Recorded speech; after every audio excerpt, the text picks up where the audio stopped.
Hi friends, June 2న Telangana ఆవిర్భావ దినోత్సవం సందర్భంగా రాజీవ్ యువ వికాసానికి దరఖాస్తు చేసుకున్న వారికి ముందస్తుగా 1,00,000 మందికి ₹1,00,000 వరకు రుణాలను మంజూరు చేస్తూ పత్రాలను అందించాలని తెలంగాణ ప్రభుత్వం నిర్ణయించింది. దీనికి సంబంధించి పూర్తి అప్డేట్ ఈ విధంగా ఉందండి.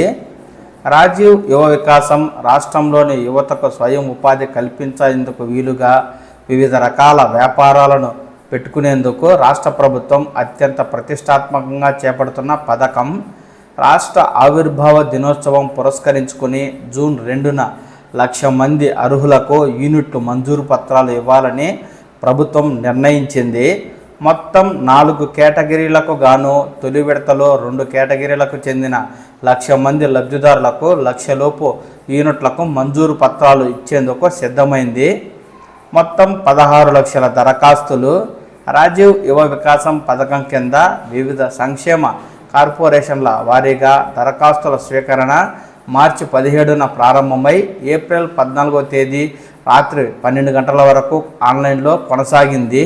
మొత్తం 16,23,764 మంది దరఖాస్తు చేసుకోగా ఈ దరఖాస్తులను 4 కేటగిరీల్లో స్వీకరించారు.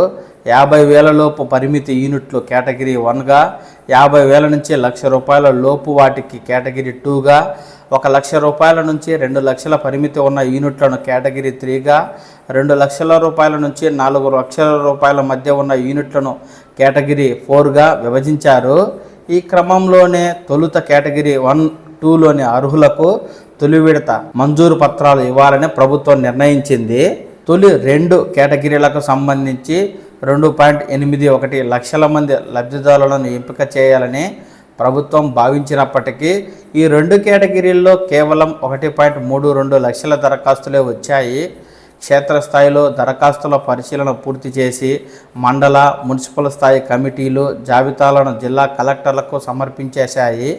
కలెక్టర్ల వద్ద చేరిన ప్రతి ప్రతిపాదనను పరిశీలించిన జిల్లా స్థాయి కమిటీలు లబ్ధిదారుల ఎంపికను పూర్తి చేశాయి. జిల్లా ఇన్ఛార్జ్ మంత్రి ఆమోదంతో ఆదివారం సాయంత్రానికి తుది జాబితా ఖరారు చేసి లబ్ధిదారులకు మంజూరు పత్రాల అందించేలా కసరత్తు ప్రారంభించాయి. అయితే దరఖాస్తుదారుల ఆధార్, పాన్ కార్డ్, బ్యాంకు ఖాతాల ఆధారంగా పరిశీలించే వడపోత అనంతరం తొలి విడత 1,00,000 మందికి అర్హత కల్పించారు. వీరికి ఈ నెల 2వ తేదీన మంజూరు పత్రాలు ఇవ్వనున్నారు. 50,000 లోపు యూనిట్లకు పూర్తి సబ్సిడీ ఇస్తారు.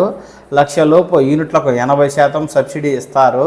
ఈ కేటగిరీ 2లోని దరఖాస్తుదారులు మంజూరు పత్రాలు తీసుకున్న తర్వాత బ్యాంకు నుంచి అంగీకార పత్రాలు సమర్పించాల్సి ఉంటుంది. లబ్ధిదారులకు జూన్ 2న మంజూరు పత్రాలు పంపిణీ చేస్తారు.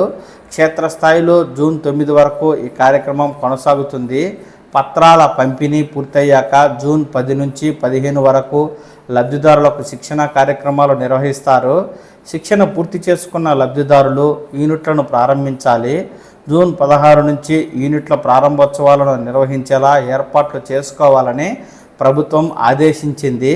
అక్టోబర్ 2న గాంధీ జయంతి నాటికి యూనిట్ల గ్రౌండింగ్ పూర్తి చేయాలని కార్పొరేషన్లకు ప్రభుత్వం లక్ష్యాన్ని నిర్దేశించింది. స్వయం ఉపాధి యూనిట్ల ఏర్పాటులో జిల్లా ఇన్ఛార్జ్ మంత్రులు, కలెక్టర్లతో ఎస్సీ, ఎస్టీ, బీసీ, మైనారిటీ సంక్షేమ శాఖల అధికారులు సమన్వయం చేసుకోవాలని చెప్పింది. కాగా తొలుత జూన్ 2న ఒకేసారి 5 లక్షల మందికి మంజూరు పత్రాలు ఇవ్వాలని ప్రభుత్వం సంకల్పించింది. గరిష్టంగా 4 లక్షల వరకు వ్యయమయ్యే యూనిట్లు ఇవ్వాలని నిర్ణయించింది. అయితే ప్రస్తుతం తొలి 2 కేటగిరీలకే పరిమితమైంది. కేటగిరీ 3, 4లకు సంబంధించి ఇప్పటి వరకు దరఖాస్తుల పరిశీలన ప్రారంభం కాలేదు. వీరికి విడతల వారీగా మంజూరు పత్రాలు అందించనున్నారు. ఈ మేరకు కేటగిరీ 1కు సంబంధించి 50,000 లోపు రుణాన్ని ఇవ్వనుంది. కేటగిరీ 2కు సంబంధించి 50,000 మొదలుకొని ₹1,00,000 వరకు ఇవ్వనుంది.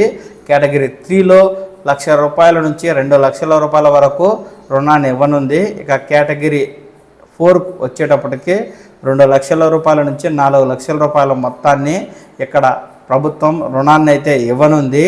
ఈ మేరకు 1,00,000 మందికి ₹1,00,000 వరకు జూన్ 2న ప్రారంభం కానున్న రాజీవ్ యువ వికాసం పథకం ద్వారా మంజూరు పత్రాలను అందించేందుకు తెలంగాణ ప్రభుత్వం సిద్ధమైంది.